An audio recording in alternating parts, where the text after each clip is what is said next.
Yan guys, nagwawalis si Chong.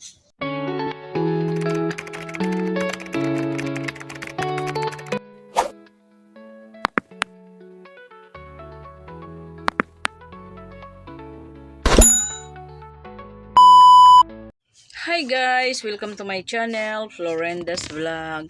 So for today's video guys, ay may iba-vlog ko lang ang aking kapitbahay na si Ter Igna. So siya yung iba-vlog ko ngayon. Siya pala guys, si Ter Igna, na vlog ko na rin yan dati na siya yung nagpapahilot ako sa kanya. Siya yung inuutusan kong pag naubusan ako ng mga itlog or sigarilyo dahil wala nga po ako mautusan dito.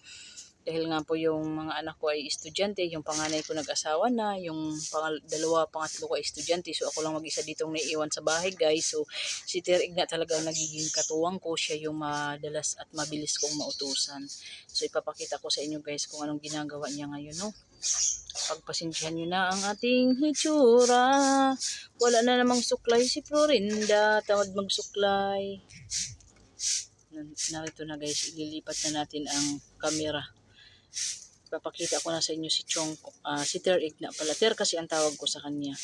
So, yung kapitbahay namin dito madalas Chong.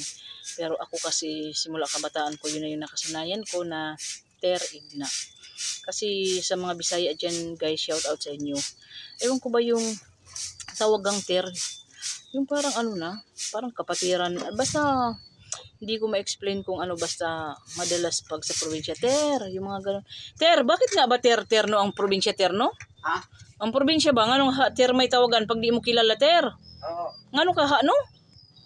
Parang respeto din yun, ano ba yun? Yung pagtawag na Ter. Kaya sa probinsya, ganun din naman, pag di mo kilala, Ter din ang tawag. Oo.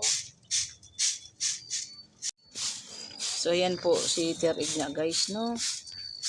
Ter, mag-hi ka naman sa vlog ko, Ter. Ter! Tanaw sa doy! Ha? Ayan, si Ter Igna, guys. Hi, Ter. Namo silingan. Hi, Ter. So, ayan siya, guys. So, ayan yung ginagawa ni Ter Igna, no? Inutusan ko kasi si Ter Igna kaganina, guys, ng itlog. Bumili kasi naubusan po ako ng itlog. Yun na nga po, talaga akong ibang mautusan. Si Ter Igna talaga ang madali-dali kong sampiton. Madaling sampiton ba? Kung sa Tagalog pa ba, ang mabilis kong pakisuyuan. Yan, siya yung mabilis kong pakisuyuan, guys. Pinuntahan ko siya sa bahay nila. So ngayon, ayan, madalas din ginagawa yan ni Ter Igna ba na pag nandito siya sa amin, ayan, siya po ang nagwawalis dyan. Pero pag wala si Ter Igna, ako naman po ang nagwawalis. Ang tawag nito, pagkatapos, basta, ayun lang, pakapihin ko lang si Ter Igna, pero, hindi ko siya nalibre ng kape, kasi sabi ko sa kanya, Ter, hindi na kita pwedeng mailibre sa mga 3-in-1, kasi sobrang mahal na. Pag nalibre kita ng isa, wala na akong tubo. Kaya pwede, ilibre kita sa Nescafe stick. Okay. Hanggang Nescafe stick na lang talaga tayo nito, hindi na pwede angko. Kasi guys, ang paborito niyang kape ay creamy white yung Ter, no? Yung color blue. Creamy white talaga ang sa kanya or kopi ko blanca.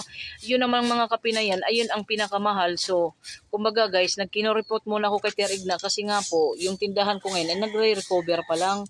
Hindi pa po talaga naka-recover. So, nagbigay naman ako kay Ter Igna, 40 nga lang yung naibigay kong pera kanina. Pero minsan, ang ginagawa ni Ter Igna sa binibigay ko sa kanya, ang gusto niya, mas UC pa minsan. Ayun siya. Hindi na ako nagbibinta ng UCB. Pinuntahan ako ng barangay. Pinagbawalan ako sa mga estudyante. Pasensya na talaga. Kung hindi lang bawal, bakit hindi? Negosyo yan. Kaya lang, hindi na daw ako mabibigyan ng lisensya pag may magpipicture kasi dito.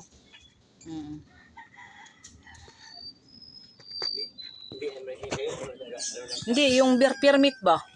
Okay, wait lang. Oo. Kaya nakakatakot rin. Sayang rin, Ter, di ba? So, yun pala guys. Idagdag ko lang yun na pinuntahan ako ng barangay kasi nga po malapit lang ako sa school. Nandiyan lang banda yung school guys. O basta napakita ko na rin yan sa aking mga vlog. Malapit ako sa school. Ipakita ko sa inyo. Lalabas ako guys. Yan, nandito na pala ako sa labas. Ayan yung school guys. Oh, sobrang lapit ko lang talaga guys. Pero yan, school na yan. Pero yung entrance niya doon sa labas ng kalsada. Kaya lang pinuntahan ako dito ng barangay. Naka 100 meters pa daw ako.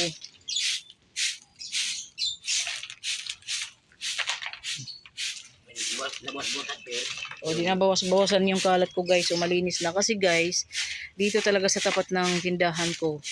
Araw-araw ka talaga maglilinis kasi hindi may iwasan may mga plastic na mga ganyan. Dahil nga po, tambayan kasi tong tindahan ko. Naging tambayan siya. Tignan nyo yun guys. O. Kagaya na lang nun. Yan. Kaya obligasyon talaga ng tindera na maglinis. Kaya ayun lang guys. Ayun na nga si Tia Igna ang naglilinis sa akin. Yan. Meron akong balak nitong December eh. Kasi nga 'di ba nagpapaigib ako, balak ko magpa-deliver ako isang tangki, ililibre ko lahat ng mag-iigib ngayong December 24. Yun ha, balak ko pa lang yun. Not sure, pero ayun talaga ang balak ko. So ayan guys, sobrang linis na ng aming paligid. Na linis na yung ano ng tindahan ko, ng tapat ng tindahan ko. Nang dahil kay Chong. Maraming salamat Chong. Sana makasahod na tayo dito kay Lolo para mabiyayaan din kita. We'll be back after commercial break. We'll be back daw after commercial break. So, ayun lang guys, no? Ayun naman. So, ulitin. See you in my next vlog. And thank you for watching. Maraming salamat sa inyong support. Maraming salamat sa support nyo sa aking channel. Sa mga members ko dyan sa aking channel. Maraming salamat. Pero, pasensya na guys kung wala pa akong star sa inyo guys ha. Automatic naman i-renew ko yan pag nagka-Gcash ako. Yan, Sis Ed. Shout out Sis Ed. Ayan, si Florinda hindi pa nakapagbigay ng 50. Ayun, maraming salamat talaga guys. Team Survivors, maraming salamat sa inyong lahat.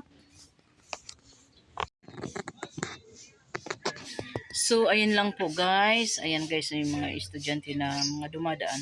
Dito sana kung pwede lang ako magbenta ng yosi. Siguro mabilis makarecover yung tindahan ko. No? Pero ayan, pinagbawalan tayo kaya susundin natin yung mga binawal sa atin. So, ayun lang ang aking vlog ngayong araw na to guys. December 10. Maraming salamat sa inyong walang sawang suporta sa aking channel, Florenda's Vlog. Team Survivors, sa members ng aking channel, shout out sa inyong lahat. At sa mga subscribers kong OFW, ayan, maraming salamat sa inyo. Bye-bye guys. Bye-bye. Bye-bye. Ter, magbabay ka na sa aking vlog, Ter. Hello. Bye-bye. Ayan.